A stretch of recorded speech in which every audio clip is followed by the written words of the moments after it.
Part 4, Earthing and Lightning Protection.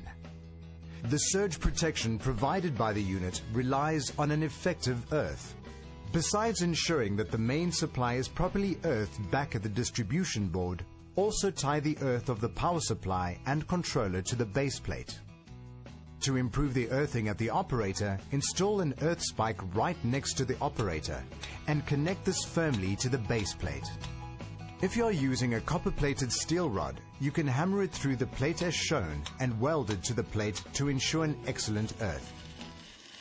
In areas of high lightning, an additional high current arrestor can be placed on the mains ahead of the charger. The surge arrestor's earth must be well secured to the operator earth. As mentioned previously, all cabling should be screened to give better protection against lightning.